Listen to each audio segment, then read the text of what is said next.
Hi అండి. నా పేరు గంధి చందన. నేను బ్లౌజ్ కుట్టడం అయితే చాలామంది చూస్తున్నారు. ఫుల్ లెంత్ వీడియో ఎందుకు చేస్తున్నా అంటే ఎండ్ వరకు చూడండి. బ్లౌజ్ కట్ చేసింది ఎంత ఇంపార్టెంటో దాన్ని కరెక్ట్‌గా కుట్టడం కూడా ఇంపార్టెంట్. ఎవరైనా మనకు కస్టమర్స్ బ్లౌజ్ కుట్టమని ఇచ్చినప్పుడు మనం మైండ్ ఎక్కడో పెట్టి కట్ చేస్తే అదేమైనా మిస్టేక్ వచ్చిందనుకోండి, అది మన తలపైనే పడుతుంది. మన మనసుని ఒకే దగ్గర ఉంచి నీట్‌గా కట్ చేసి కుట్టినప్పుడు మాత్రమే వాళ్ళని సాటిస్ఫాక్షన్ చేయగలుగుతాము. ఎందుకు చెప్తున్నానంటే ఒక బ్లౌజ్‌ని వాళ్ళు డబ్బులు పెట్టి కుట్టించుకున్నప్పుడు ఎంత జాగ్రత్తగా మనం కుట్టి వాళ్ళకి అందిస్తామో అది చాలా ముఖ్యమని నేను నమ్ముతాను. ఎందుకంటే మన మీద నమ్మకం ఉంచే కదా వాళ్ళు బ్లౌజ్ మనకిచ్చి వెళ్ళేది. మనం ఏదో స్ట్రెస్‌తో వాళ్ళ బ్లౌజ్ పైన మనము చేసామనుకోండి, అది అటు ఇటు అవుతుంది. అందుకని గిరాకీ బ్లౌజ్‌ని కుట్టినప్పుడు మాత్రం చాలా జాగ్రత్తగా, శ్రద్ధతో చేసినప్పుడు మాత్రమే వాళ్ళు బావుందని వేసుకోవడం అనేది జరుగుతది. ఒక చీర మీద బ్లౌజ్ ఖరాబ్ అయితే గనక ఎంత బాధపడతారో, ఇంతకుముందు నేను నేర్చుకోకముందు బాధపడ్డ దాన్ని కనుక చెప్తున్నాను. బ్లౌజ్‌ని మాత్రం నీట్‌గా కట్ చేసి యాజ్ ఇట్ ఈస్‌గా ఎలా ఉందో అలా కుట్టి వాళ్ళకి సరిగ్గా లేకపోతే గూడా మనం సరిగ్గా కుట్టి ఇవ్వగలిగితే వాళ్ళెంతో సంతోషపడతారనేసి నేను అనుకుంటాను. ఎందుకంటే చాలా సార్లు ఎవ్వరు కుట్టినా గూడా బ్లౌజ్ నచ్చక ఏదో ఏసుకోవాలని ఏసుకునేదాన్ని. అలా అని ఒక ఇంటెన్షన్‌తో నేను నేర్చుకోవడం అనేది జరిగింది బ్లౌజ్ కుట్టడము.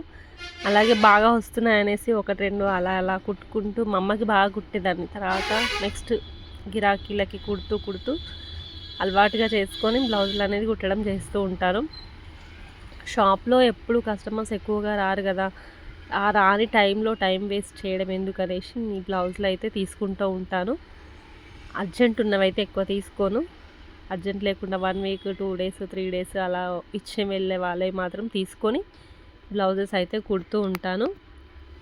ఎందుకంటే నాకిది టైం పాస్‌గా నేర్చుకున్న పనిని నేను ఎంతో కొంత డబ్బులు సంపాదించడం మాత్రం చేస్తూ ఉన్నాను.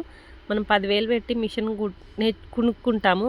కొనుక్కున్న దాని మీద ఎన్నో సంపాదిస్తూనే ఉంటాం. ఎందుకంటే పెట్టిన రూపాయి ఎక్కడ పోదు అన్న విషయం ఎలాగో కష్టపడ్డ ప్రతిదీ ఫలితం అనేది ఉంటుంది. ఫలితం లేకుండా చేస్తూ వెళ్ళాలి. అది ఎప్పుడో ఒకరోజు మనకి పనికొస్తుందనేసి నేను అనుకుంటూ ఉంటాను. ఏదైనా చేస్తూ ఉండండి. చేయకుండా మాత్రం ఖాళీగా ఉండొద్దు. ఈ పని కాదు, ఏ పనైనా సరే. ఏదైనా పని చేశాము అంటే ఎదురు వాళ్ళు చెప్పకూడదు. ఇది ఇలా చేశావు, బాలేదు అని మాత్రం చెప్పకుండా చేసే పనిని నీట్‌గా, క్లీన్‌గా చేసుకుంటూ వెళ్ళండి. అదే ఎదుటి వాళ్ళ మెప్పును తీసుకొస్తుంది. ప్లస్ మీకు కూడా కాన్ఫిడెంట్‌గా ఉంటుంది. మేము ఈ పని చేయగలిగాము, ఈరోజు రూ. 10 సంపాదించగలిగాము అనేది అనిపిస్తుంటుంది. ఎందుకు చెప్తూ ఉంటానంటే ఇప్పుడున్న సిచ్యువేషన్‌లో పిల్లల ఖర్చులే ఇవ్వండి, ఇంటి ఖర్చులనివ్వండి చాలా ఎక్కువ అంటే చాలా ఎక్కువగా అవుతున్నాయి. కాబట్టి ఆడవారు, మగవారు ఇద్దరు సంపాదిస్తేనే ఇల్లు గడవడం చాలా కష్టంగా ఉంటుంది. అలాంటప్పుడు చేయకపోతే ఎలా అండి? అందుకని చెప్తూ ఉన్నాను. మనం మగవారితో సమానంగా సంపాదిస్తూ ఉన్నాము కనుక మనం కూడా ఆడవారికి భూదేవికున్నంత సహనం, శక్తి ఉంటుంది కాబట్టి మనం అన్ని పనులు చేసుకోగలగాలి, చేయాలి కూడా. ఆ చేసినప్పుడే అందరి మెప్పు పొందగలుగుతాం. పిల్లలకి స్టడీస్‌లో హెల్ప్ చేస్తాం. అదే మన హస్బెండ్స్‌కి అయితే ఫైనాన్షియల్‌గా హెల్ప్ చేస్తాం. ప్రతిదనేది మనం చేయగలుగుతాం కాబట్టే మనం ఆడవాళ్ళం ఇంత స్ట్రాంగ్‌గా ఉంటాం. ఎన్ని కష్టాలొచ్చినా గూడా భయపడకండి, ఏడవకండి. వాటిని సంతోషంగా స్వీకరించండి. ఎందుకంటే ఎప్పుడూ సంతోషము ఉండదు, ఎప్పుడూ కష్టము ఉండదు కదా! రెండింటిని మనమే బ్యాలెన్స్ చేసుకుంటూ ఉండాలి. కాకరకాయ చేదుందని తినకుండా ఉండలేం కదా! అందుకని చెప్తూ ఉన్నాను. కష్టాలెప్పుడూ ఉండవు, సుఖాలెప్పుడూ ఉండవు. వస్తూ పోతూ ఉంటాయి. కాలం అనేది గడుస్తూ ఉంటుంది.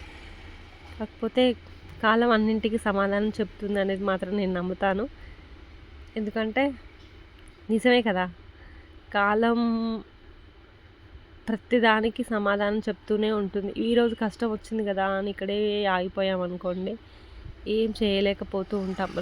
రేపైనా మంచి రోజు వస్తుందేమో అనే ఒక నమ్మకంతో, ఆశతో ఉన్నామనుకోండి, అది ఖచ్చితంగా జరుగుతుంది. అందుకని చెప్తూ ఉంటాను, ఆడవాళ్ళు మీరు నిరాశపడొద్దు, ధైర్యంగా ముందడుగు వేయండి. ఆ ధైర్యమే మిమ్మల్ని ముందుకు నడిపిస్తూ ఉంటుంది. ప్రతిదీ నేర్చుకోండి. రాదు అని మాత్రం వెనకడుగు వేయకండి. ఇది నేను చేయగలను, ఇది నేను నేర్చుకోగలను, నేను చేస్తాను అనే ఒక ధైర్యంతో ముందుకెళ్ళండి. ప్రతిదీ మీ వల్ల అవుతుంది. చిన్నప్పుడు నడవడం అయితే మనమే నేర్చుకోలేదు కదా, మన తల్లిదండ్రులు పట్టుకొని నడిపిస్తూ ఉంటేనే ఒక్కొక్క అడుగు వేస్తూ, పడుతూ, లేస్తూ ఉన్నాము. అలాగే ప్రతిదీ అంతే, ఒకేసారి ఎవ్వరికి పర్ఫెక్ట్గా రాదు. తప్పులు చేస్తూ చేస్తూ మనమే నేర్చుకుంటాం, మనకే వస్తుంది. అందుకని చెప్తూ ఉంటాను, ఈరోజు ఇది రాలేదు అనేసి నా వల్ల కాదు అని మాత్రం అనుకోకండి. ప్రతిదీ నేర్చుకుంటే మాత్రం మీ సొంతం అవుతుంది. మీరు నేర్చుకున్న తర్వాత మీ కాన్ఫిడెంట్ లెవెలే వేరేలా ఉంటుంది. ఎందుకంటే మనం నేర్చుకున్న దాన్ని అప్లై చేసినప్పుడే కదా, ప్రయత్నం చేయకుండా ఏ ప్రతిఫలమే రాదు అనేసి ప్రయత్నించండి. ప్రతిదానికి నేర్చుకోవడానికి ట్రై చేయండి. ట్రై చేసినప్పుడు అది మీకు వస్తుంది. థ్యాంక్ యూ అండి. చాలా లెంతీ వీడియో అని అనుకోకండి, బ్లౌజ్ కుట్టడం మాత్రం చూపిస్తూ ఉన్నాను నేను. బ్లౌజ్ కుట్టే వాళ్ళకి యూజ్ అవుతుంది అనేసి చూపిస్తూ ఉన్నాను. మీకు ఏమనిపిస్తుందో కామెంట్ చేయండి. Thank you.